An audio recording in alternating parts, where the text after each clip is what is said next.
First of all, I just want to say, we shot that movie over 20 years ago. So, people have different perspectives, and it's been a long time. I also want to say, every comedian that I've worked with, every comedian that I've put in a movie, I only put them in the movie because I thought they was funny. I thought they was perfect for the part. Tried to put them in a position to win. That's what it's all about, Look at from, Chris Tucker and Bernie Mac and Mike Epps, Katt Williams, Ricky Smiley, Michael Blackson, Cedric, Kevin Hart. All these guys I know are funny as hell. I didn't discover them. They were doing their stand-up or doing their thing. I knew that they were great and that they could act and that, if I have an opportunity, I was going to give them an opportunity. To me, that's what it's all about. Katt was 100 on a few things. Most of what he was saying, a couple things, I just want to clarify. When we bring in new, comedian, we do have them try out for different roles. So Ricky did give Money Mike a shot. But when we saw him and, we kind of saw how he moved auditioning, we decided that he would be a better Santa Claus, which was, to me, the perfect casting. When we saw Mike, damn, I call him Money Mike. When we saw Katt, when I saw him, I just knew that he was perfect for Money Mike. Katt, said he wrote his role, which, the role was written, but he enhanced it. This is why Katt was so dope in the movie. Money Mike had a small role, about as big as the Santa Claus role, but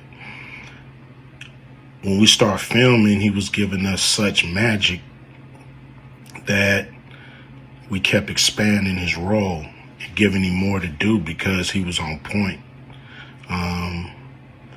When we shoot these movies, for one, the scripts are fire, or they wouldn't even do it. The scripts are laugh out funny. But we shoot the script, but once we get what we need from the script, we let the comedians ad-lib, riff, play with the words, do their thing. We give them a take where they can, or 2, 3 takes where they can go off and do what they feel. Sometimes it makes the movie, sometimes it don't. When somebody gives you jewels, you want to try to make sure that makes the movie. Second thing I want to clear up, I would never shoot a rape scene in a movie, especially like Friday, where you actually see this happening on camera. That ain't my style. If you check out any of my movies, they not raunchy. We did a movie called Players Club where the subject matter was a little raunchy, but for the most part, even that, we left it to your imagination. So the only reason that kind of stuff was in the movie is because you have 3 villains. You have the Santa Claus stealing presents. You have Damon, just got out of prison, sweating, Craig and Day Day for the rent money. And then you have Money Mike, a pimp that treats his woman like a property. So Craig is always fighting the villains in the movie, from the Joker Brothers to Debo. And so we already had Craig fighting Santa Claus. And the only real way to get rid of the other 2 villains was to have them go against each other. And the plier joke was always in the script. It was never, we would never ever show that. That's not my style if you look at any of my movies. At that point in everybody's career, we would listen to a certain extent, but we wasn't gonna change the movie for any actor. We do what we feel, and if it was a rape scene, it would have been in the movie. There was no reason not to shoot it. but that's not my style. I don't even like that kind of shit in movies. And so, that was, to me, a little discrepancy there.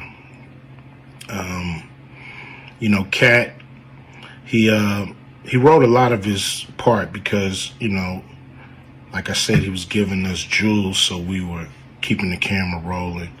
He was coming off the dome. He was coming prepared every day to steal the show. That was his mission. That's what he did, with the movie. And it launched his career.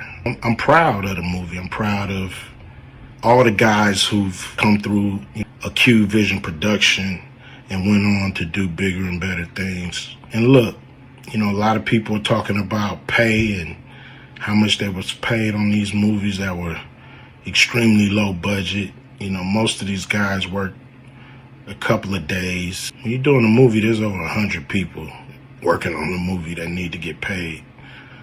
Most of them got to get paid every day. And there's pre-production and post-production. Even after you finish with the actors, you got to pay editors and sound people. And my movies are all about quality, so most of the money go up on the screen. I'm not giving you no bullshit. I'm not giving you no low budget, shit you can laugh at because it's so cheap. We try to put all the money on the screen. Any actor that's mad at what they got paid, just look at what you was doing. Look at where your career was at the time. Take a look at where it is now.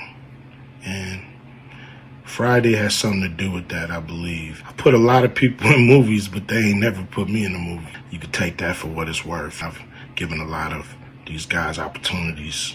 I still act, so I'm waiting for a call. I ain't got to produce everything or write everything.